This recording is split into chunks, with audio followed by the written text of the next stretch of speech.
Alright, what up guys? Today we're checking out another Fable mod, and this mod is gonna be Fable menu for Fable the Lost Chapters. Now if you've seen my previous video on Fable menu for Fable Anniversary, this is basically the exact same mod, but instead of for Fable Anniversary, it's for Fable the Lost Chapters. So obviously this is a Fable the Lost Chapters only mod, but there is a Fable Anniversary version of this mod as well. If you haven't seen that video, you can check it out. I'll put a link, I'll put a card at the beginning, I'll probably throw it at the end screen as well. For those who aren't familiar, the Fable mod menu is basically one of the best mods you can get for Fable.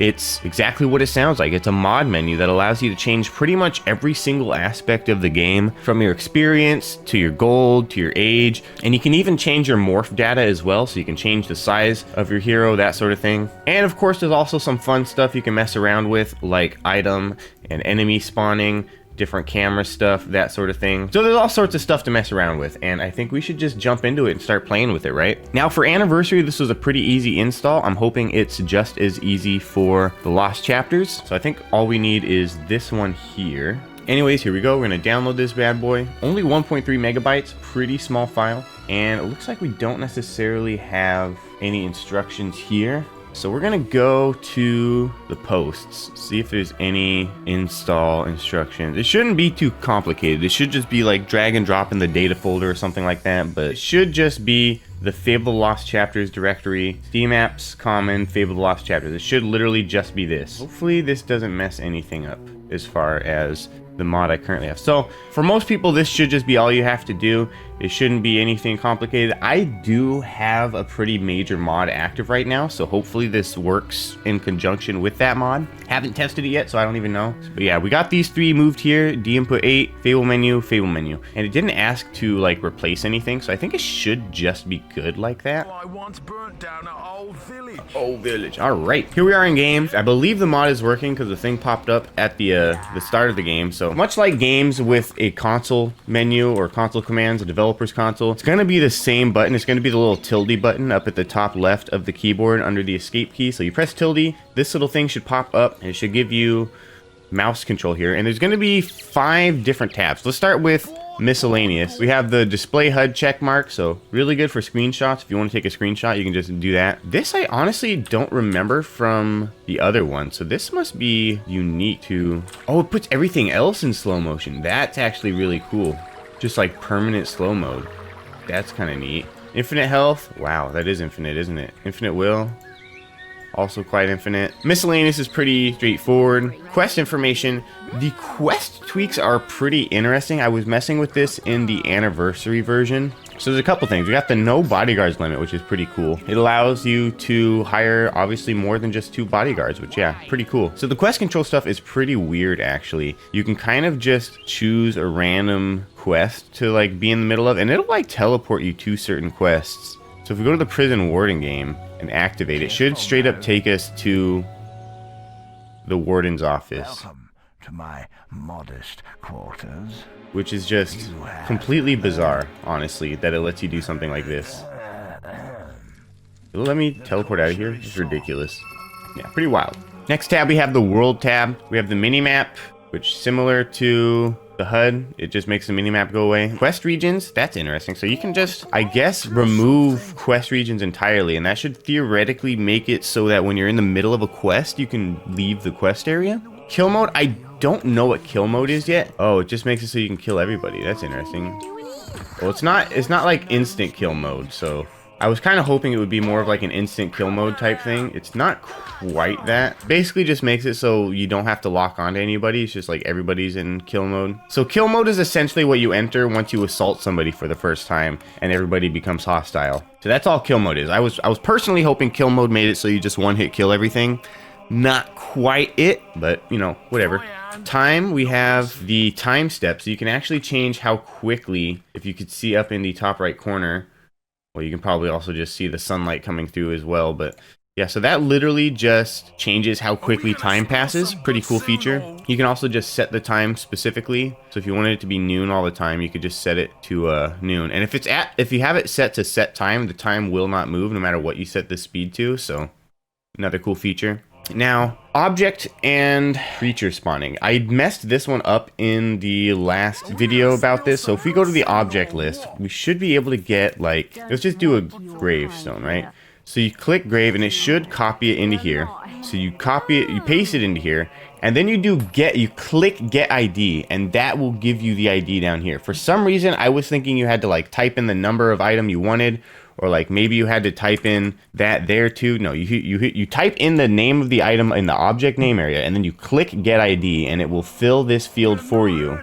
And then theoretically, it should spawn when I click this. Did it do that? I don't know. I don't see it, so I don't know actually. I kind of thought I was onto something there. I really thought I was cooking. Yeah, and if you do the wrong thing, it'll crash. So that's a thing. Didn't really seem to want to spawn the diddly-do, though. It may just be the one fucking creature or the one item I chose didn't work. So we're going to do the creature list. We're going to see if maybe we can get... let's do a bandit base, right? Creature name here, get ID here. And theoretically, I should just spawn in. I wasn't able to get it to work in the anniversary version either, but I was using it wrong also, so I just kind of chalked it up to that. I don't know why I still can't get it to work. Maybe it just doesn't work in the guild? I don't know. So anyways, that is what it is. Not really sure how to get it to work. Maybe I'm just choosing like all the wrong things. I don't know. Pretty weird. Camera position, pretty straightforward. You can either set your camera position like this. You can also change your FOV, which is pretty cool. So 450 is crazy. Pretty cool. You can set your FOV, set it even lower too if you wanted. You set it here, you're practically in like first person mode. It's pretty crazy. Free camera is also a thing, so you can like, it seem like a free camera. Oh, there we go. There's my free camera. Wow, the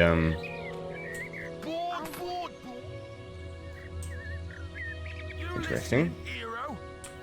So anyways, you can like free camera and stuff, which is pretty cool for, again, like screenshots or whatever. But it's also really good for teleportation as well. So if you just wanted to use it for teleporting, you could literally do that. You do that and then you, oh, teleport player to camera location. Boom, all of a sudden you're here. Nice. Last but not least, we have player, which probably has the most amount of stuff to mess with. So we've got data. You can directly change how much health you have. Set it to whatever value you want. Same thing with your, you can also change your will. Pretty cool. You can change your money, you can change your age. You can also change whether or not you're able to use weapons or willpower in certain areas. Now, like let's say Bowerstone South, you can't have your weapons. This lets you have your weapons. Or even in the prison, when you can't have your weapons or your willpower, it lets you do that in the prison. So pretty cool, gotta say. Obviously, you can change how much experience you have. Movement speed. Movement speed was not in the anniversary version of this mod, so that's really cool actually. So we can set our movement speed. That's really cool. And how does that work out? Not recently. Oh, dude, that's actually super clutch. I'm not even gonna lie. Being able to move faster in this game, for some reason, just like... Oh, we gotta get rid of that if we want to roll fast. That changes everything, though. That's crazy. Yeah, that was not... Oh, wait, it changed. What did I do? Why did it change back? For some reason, specifically rolling seemed to like reset everything. It's so weird. Why does it keep resetting? You gotta like reset it every single time? What's up with that? It seems like rolling is the thing that resets it. Yeah, because that's all good and fine. And then like literally the second I roll, it's gonna reset everything.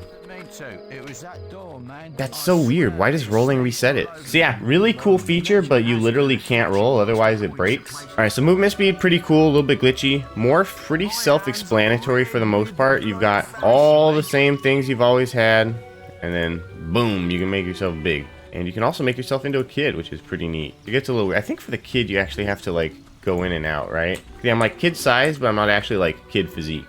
Well, it is what it is either way. You can change your morph scale and all that stuff. I did a lot of playing around with that in the anniversary video. Don't want to go too deep. This video is getting a little bit long. I don't really want to go too deep.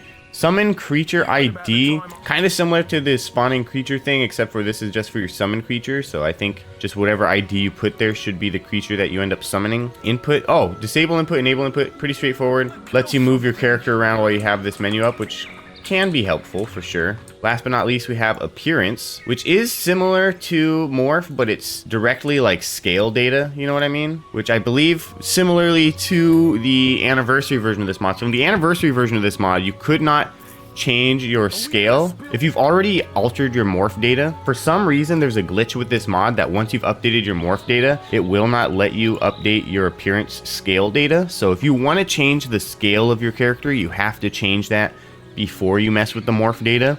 Otherwise, it just won't let you change it until you restart the game. Pretty weird conundrum, but it is what it is. And I believe it's the same with all of this stuff. So if you wanted to change the alpha of your character, which is basically how transparent they are, that would be how you would do that. Unfortunately, I already messed with the morph data like a rookie. All right, so we can change the scale, 0.5, boom. Now we're like super duper tiny, right? Make yourself like super big, which is pretty cool.